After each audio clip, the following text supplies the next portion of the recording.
Okay, if you're just joining us now, we will be starting really punctually at 12 o'clock, so in about one more minute.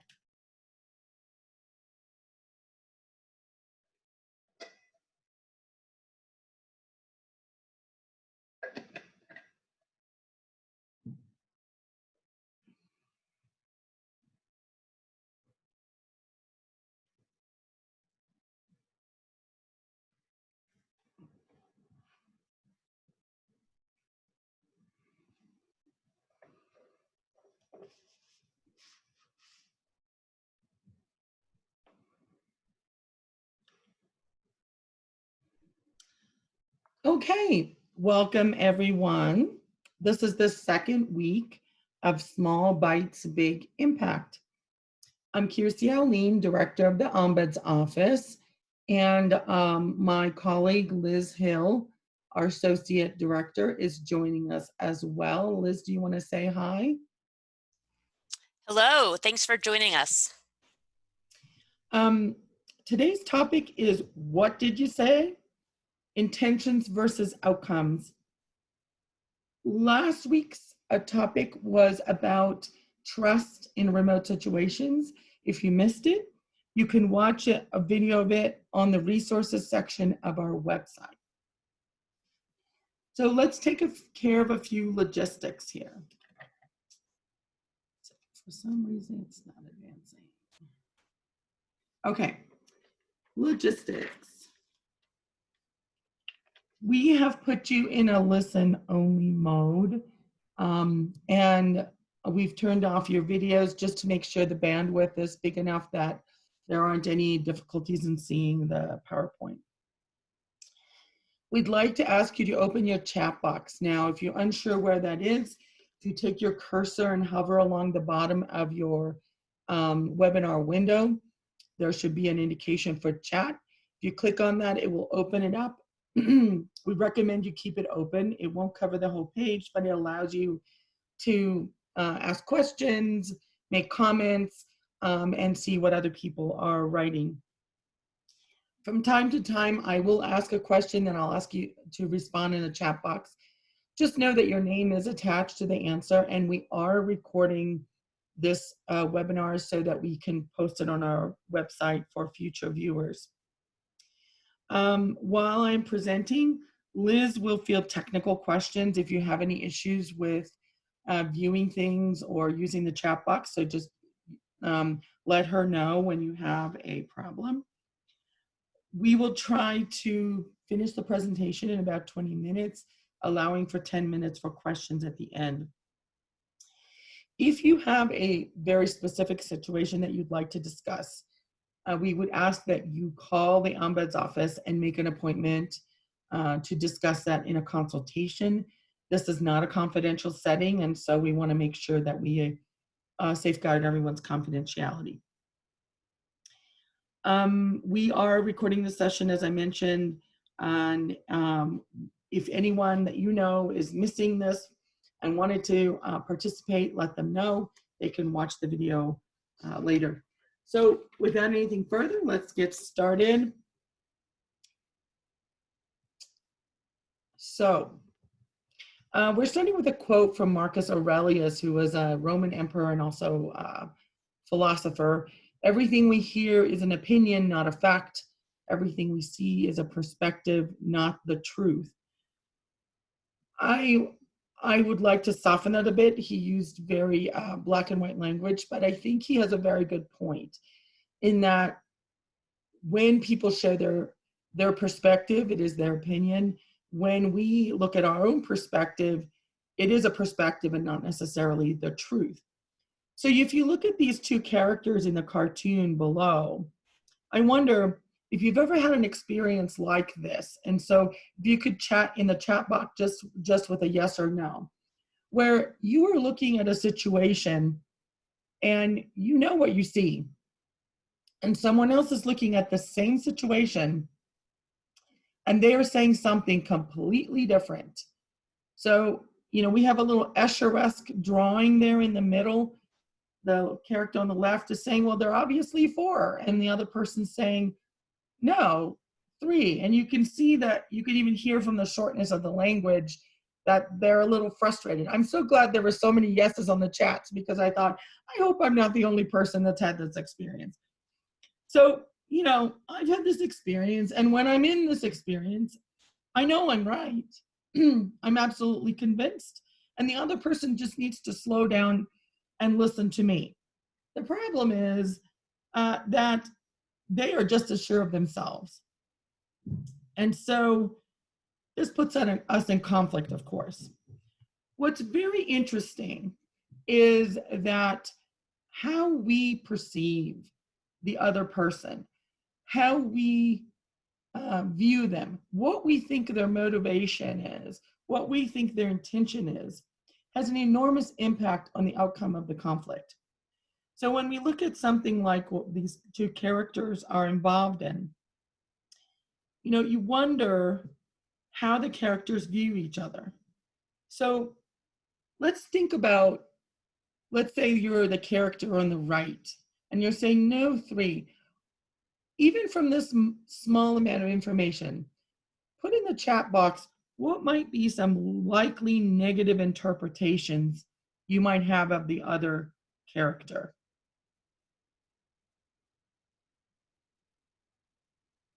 What are you thinking about the other character? You know there's obviously 3, and the other person says 4. Okay, I have one comment that says, can't trust them. Yeah, exactly. Do they know how to count? Can't even count. Yep. We're looking at the same thing. What's wrong with them? Yes, they're making these things up. Can't count. Are you listening? Exactly. This is the kind of thing that goes through our head. Oh, badly educated. That's a great one, especially in higher ed. Yep, not detail oriented, stupid. Exactly. So when we look at what motivates that other person to say what they're saying, here are the common negative interpretations. You're stupid, you're incompetent, you're manipulative, and you've come up with all of them, it looks like. Not smart. These are all great answers. So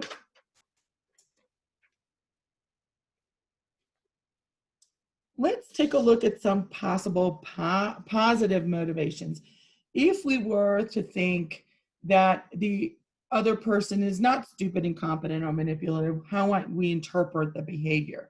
We might say, something isn't clear, clearly, or something looks different to me than to them, or we have different perspectives on this issue. Now, what happens to our willingness to work with the other person when we think they have negative motivations or intentions? Why don't you chat me in the chat box? What do you think? If you think the other person is stupid, if you think they're gaslighting you, if you think they're poorly educated and can't even count, are you motivated to work with them? We want to change their point of view, right? Waste of my time. Yep. These are great answers. So, yeah, you stop listening to them. I'll do it myself. Yeah.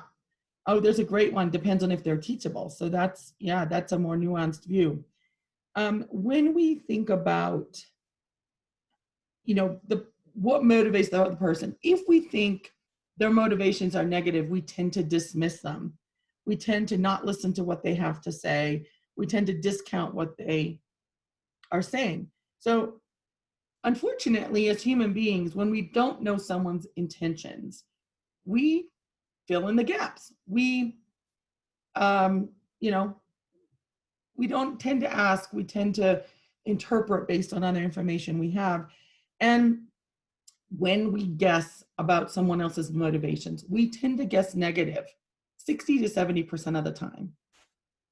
So when this has a huge impact on the outcome, when you find yourself in conflict with a colleague, it is very helpful to remind yourself that statistically speaking, they are likely to be thinking your intentions are negative. I'll repeat that. They are likely to be thinking that your intentions are negative. Also, it's helpful to remember that if you think your colleague has negative intentions, you also are likely to be guessing negative. All right. So let's take a look at a little video here that shows us how this can play out in a workplace conversation.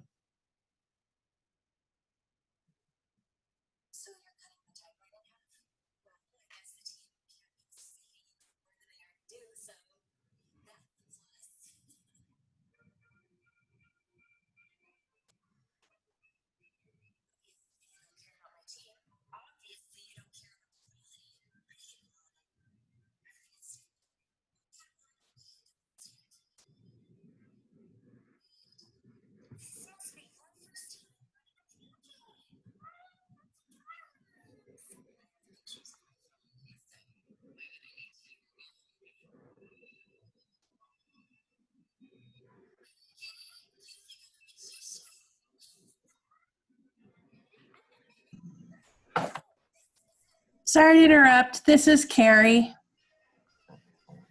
We'll try to replay that with captions or with some sound. Thank you.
So I'm sorry about the technical difficulties. I was unable to adjust the audio further. I'm hoping that the closed caption helped.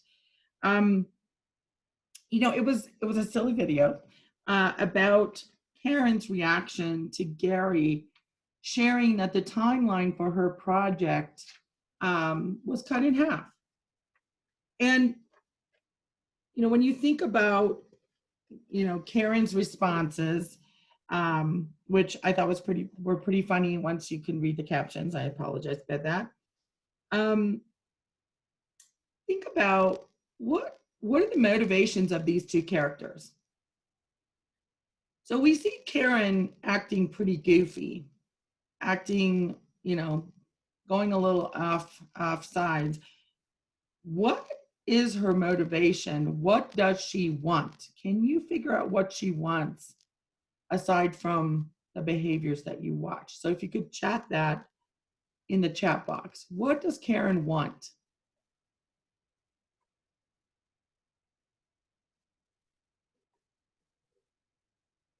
So someone chatted, you know, Karen wants to show Gary that he's unreasonable.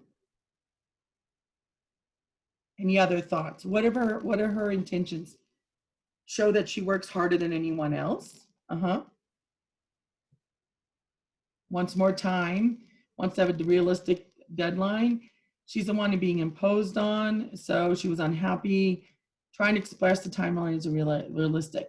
Okay, so what's very interesting is that all those things come across from her behavior, but that's not what her underlying goal or intention or interest is in this situation. Her interest is to have high quality. And that is not coming across at all, is it? Someone did say she's voicing quality concerns about the quality of the project, but not in a good way. Exactly. the way she's doing it is so distracting from her message, isn't it? And Gary, everything he did was off camera. I understand that. But from her reaction, I think we can safely assume that he did not explain to her his motivation for this change, the why behind the change. There is no way for either Gary or Karen to know the motivation of the other unless each of them says something. So this is true for all of us. We know our own intentions. We don't know other people's intentions. And we judge ourselves by our intentions because we know them.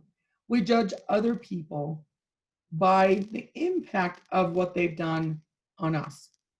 So it's not an even playing field. And so when people are not sharing intentions, it's very difficult to work together when there's a conflict.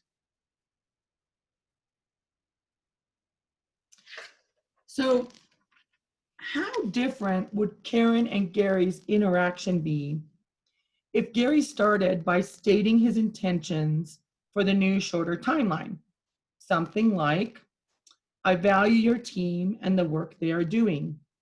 You're working on a critical piece for the success of the campus. Due to the pandemic, this project is more important than ever. We know it will be difficult, but we need to cut the timeline in half so that the campus can be ready for fall semester. Could you chat? What difference do you think that would have made to Karen, to her reaction, if she had heard, I value your team, and this is critical to reopening the campus? So I'm hearing big difference. Understanding of intent is everything. Now he sounds reasonable. And knowing he's supportive is important. Yes. So if Gary really felt these things, that this team is important, provides extra motivation to help toward an important goal, these are all great things. And it has to do with something I'm not actually talking about today, but it has to do with approach goals versus avoidance goals. When you have a goal that you can work toward as opposed to a goal that you just want to avoid the bad consequence, it does spark creativity and understanding where it's coming from. Yes. So let's say that Gary does not state his intentions, but then Karen does in her response. So how different would the interaction be if Karen responded with her concerns, but also stating her intention? So something like, I want my team to complete a quality project so that everything works at the start of fall semester.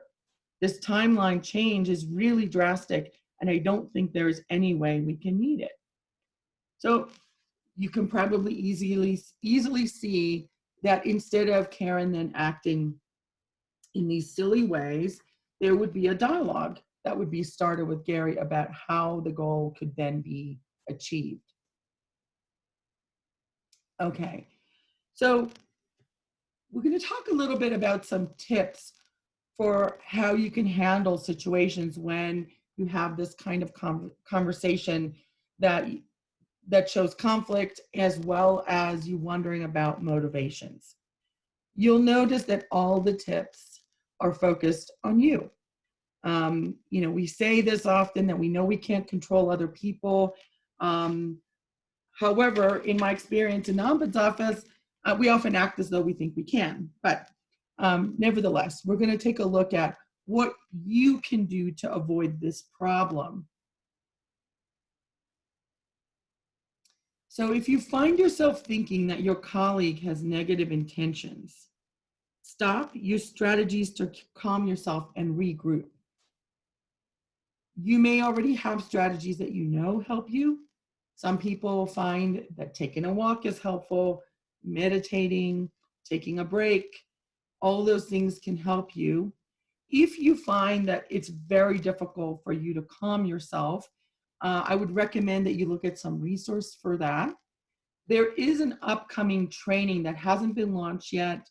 It's coming from Human Resources that is going to talk about these kinds of things. It's called Heart Map.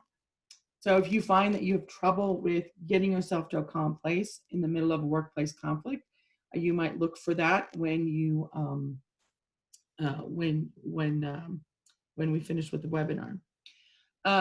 Once you've gotten yourself calmed down, I recommend that you summarize back what you heard to make sure you understood.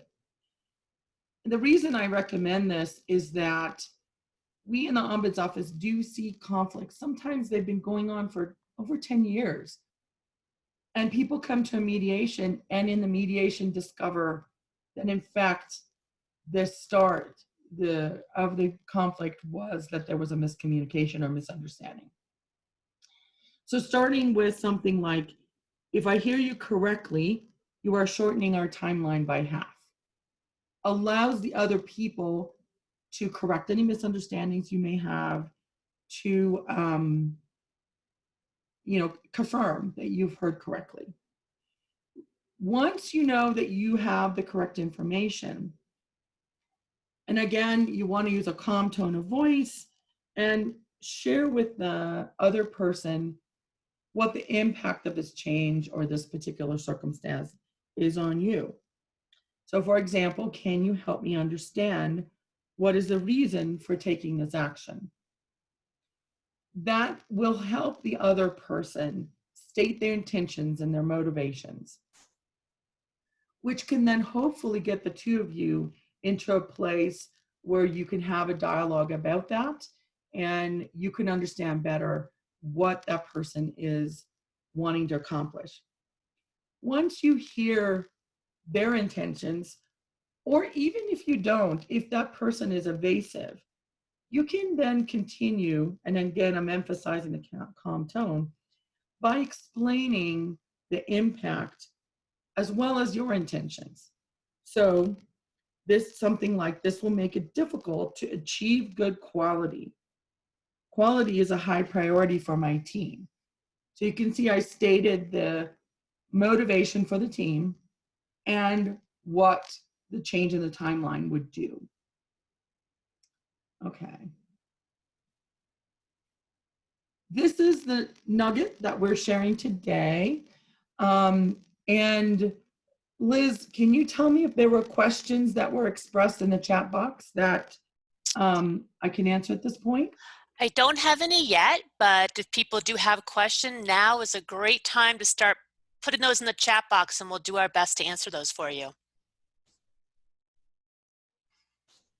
Yes, and I do want to, while I wait and see if you have any questions or comments, there's a comment from Blair about, if she understood the urgency of the project, then she could ask for help in balancing her other responsibilities and leading her team to a shortened timeline.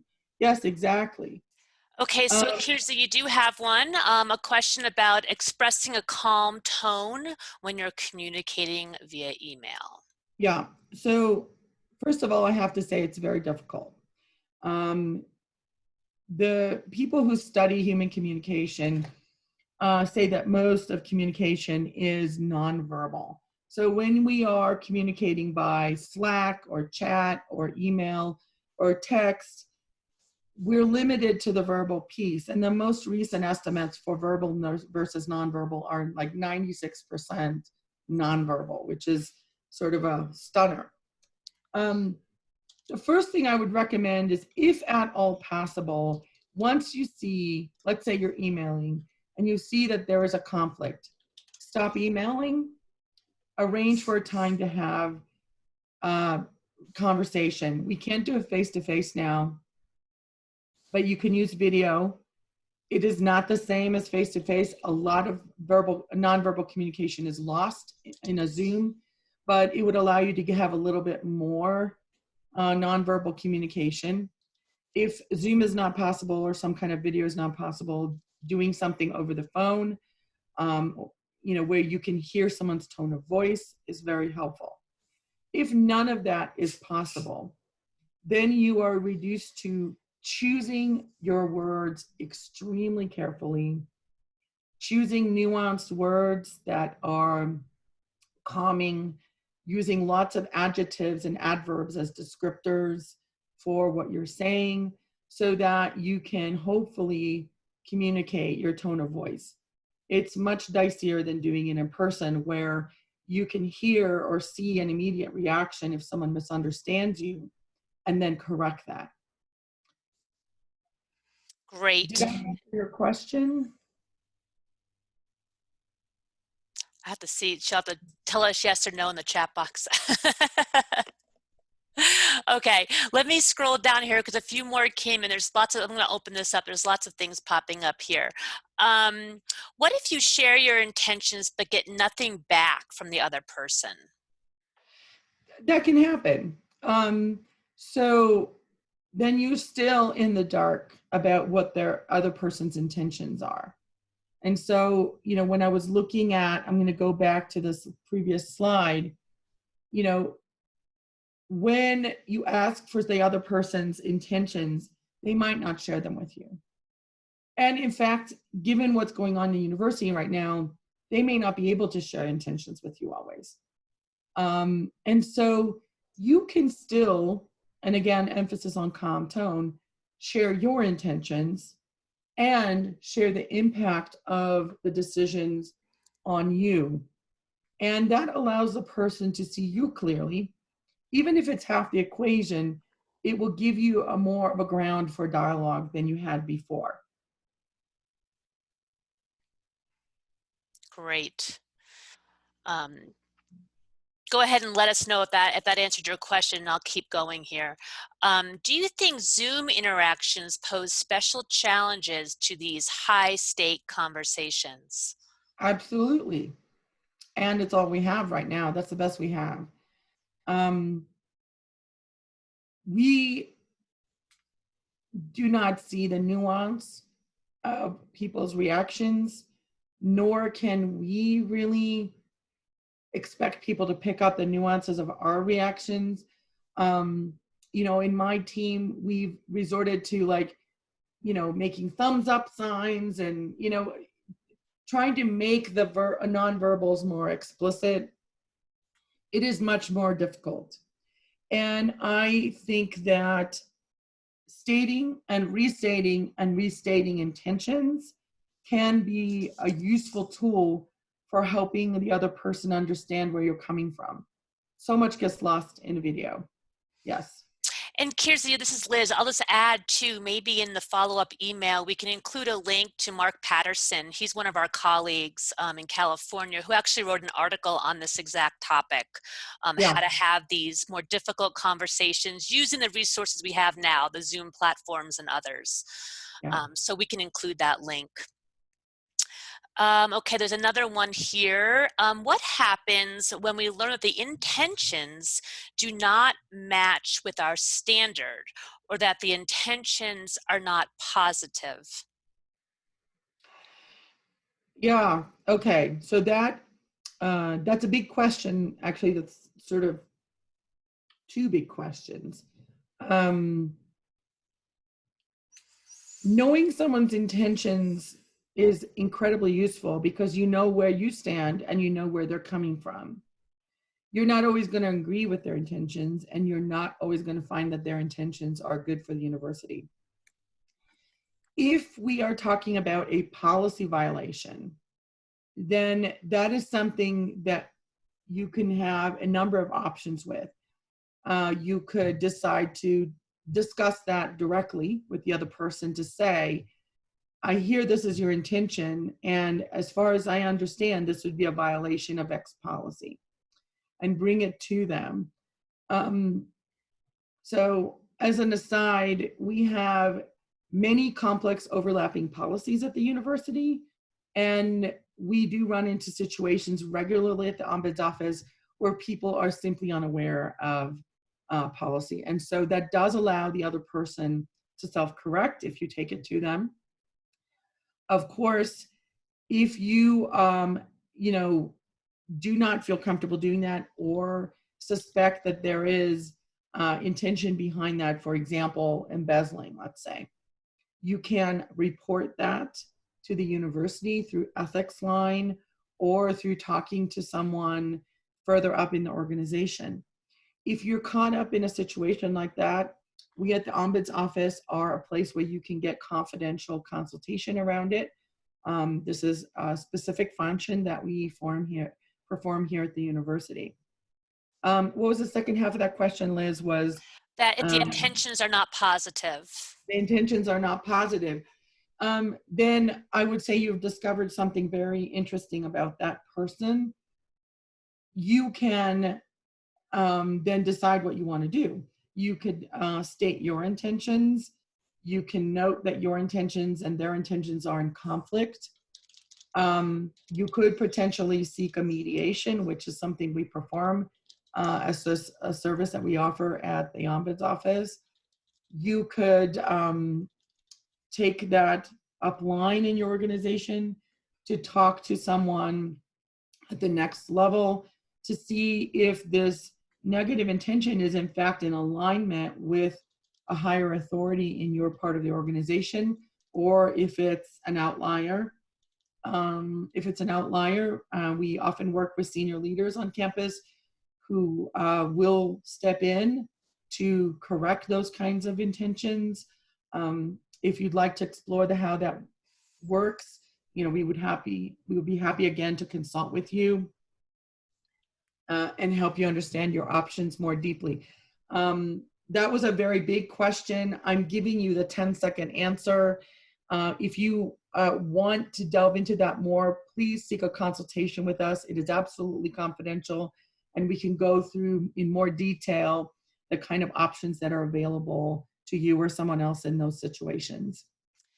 Thanks, Kirsi. We are at the 12:30 mark, so I'm going to just pause there for a moment for those who do need to go right at 12:30. There were a couple more questions, so Kirsi, I don't know if you want to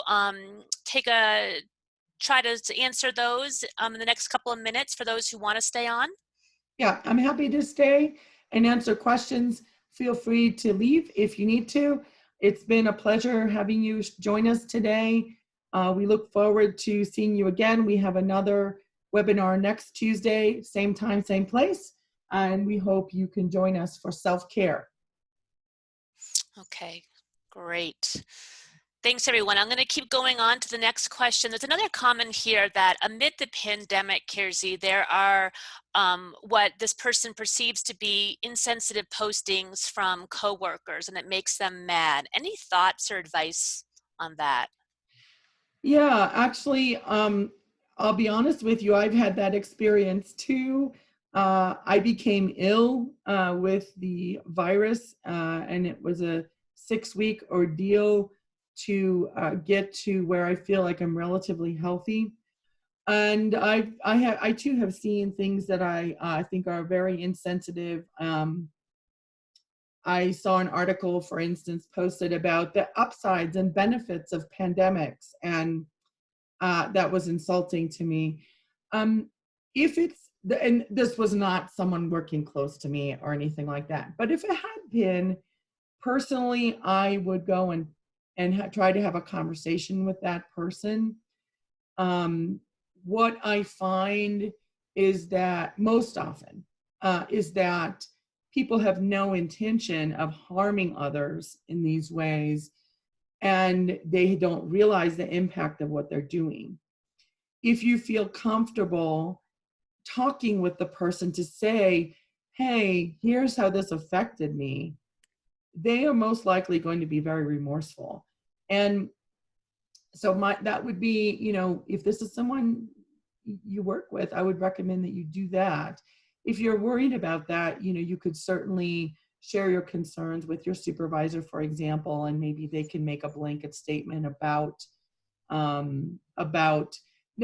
example, there's a lot of COVID humor out there right now. And I see it on Facebook. Yes, I'm old, I'm on Facebook.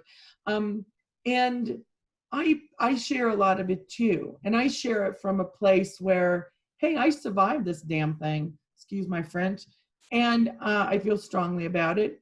And I want to laugh about it. And I also understand that that doesn't work for everybody.